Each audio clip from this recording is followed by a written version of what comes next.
Bem, com a queda do regime Assad, a Síria se viu num momento decisivo, para dizer o mínimo. É uma nação que agora precisa encarar duas frentes ao mesmo tempo: acertar as contas com um passado extremamente brutal e, ao mesmo tempo, tentar construir um futuro de união. Vamos entender melhor como isso está se desenrolando. Essa fala de um cidadão comum captura perfeitamente o sentimento que está no ar. O custo humano da guerra foi algo inimaginável. E junto com toda essa dor, vem um desejo enorme por justiça. A grande questão que fica é: como se consegue fazer justiça no meio de tanta destruição? E é aqui que a situação fica realmente complexa. Porque, de um lado, existe essa necessidade visceral de confrontar as atrocidades, de encontrar e punir os culpados, mas, do outro lado, existe a urgência de pacificar e unificar um país completamente fraturado. Então, vamos começar por essa busca pela verdade. É uma verdadeira batalha que acontece em necrotérios improvisados, em arquivos que antes eram secretos, uma luta para garantir que as vítimas não sejam só um número e que os crimes não passem em branco. Essa pergunta é de arrepiar. E a realidade que as equipes forenses encaram todo santo dia. A escala do desafio é simplesmente absurda. A gente está falando de dezenas de milhares de pessoas desaparecidas. Cada corpo identificado é uma vitória gigante contra o esquecimento. É um trabalho de formiguinha, sabe? Quase um quebra-cabeça. Os especialistas olham o crânio para tentar definir o gênero, analisam os dentes, que funcionam como uma impressão digital, e até as roupas podem contar uma história. Por exemplo, se a pessoa foi morta durante o inverno. Cada detalhezinho é uma peça para reconstruir não só a identidade, mas a história de uma vida que foi interrompida. E olha só, enquanto o regime ainda estava de pé, cidadãos incrivelmente corajosos agiam em segredo. Eles já imaginavam que um dia a justiça poderia chegar, mas sabiam que, sem provas, nada aconteceria. Esses guerreiros da sombra se tornaram, na prática, os guardiões da memória síria. Essa citação dá a dimensão do risco que eles corriam.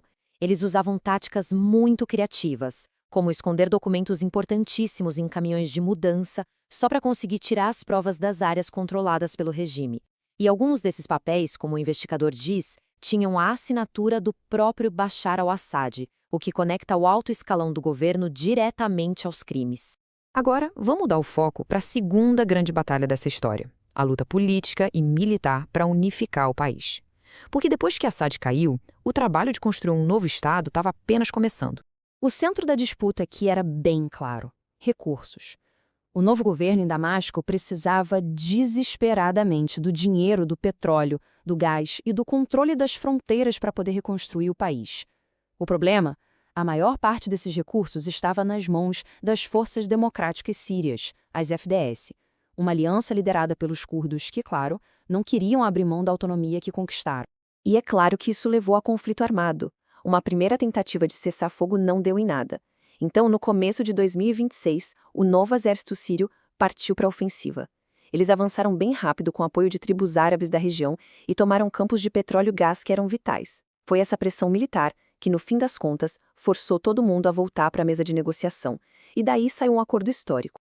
E o que dizia esse acordo? Bom, para resumir, ele unifica o país sob um comando central. As forças das FDS passam a fazer parte do Exército Nacional, o governo assume a administração das regiões e, o mais importante, fica com o controle de todo o petróleo e gás.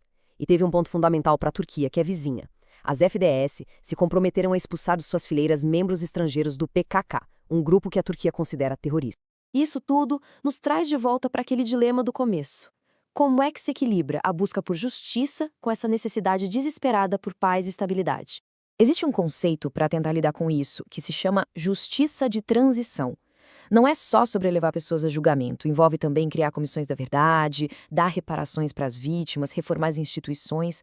Mas na prática, na vida real, isso quase sempre exige fazer escolhas e concessões muito, muito difíceis.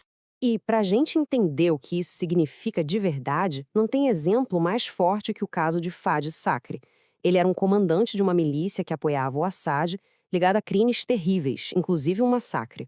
Mesmo assim, para garantir uma transição mais pacífica em algumas áreas e evitar mais mortes, o novo governo deu anistia a ele.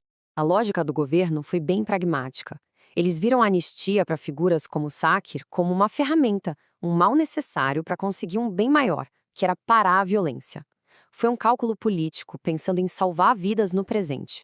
Só que para as vítimas, essa lógica é simplesmente insuportável. Essa citação mostra a dor profunda, a sensação de traição. Para quem perdeu a família, uma paz sem justiça não significa nada. E aqui mora um perigo enorme. Se as pessoas sentem que o sistema falhou com elas, a chance de buscarem vingança por conta própria é grande, o que pode começar tudo de novo.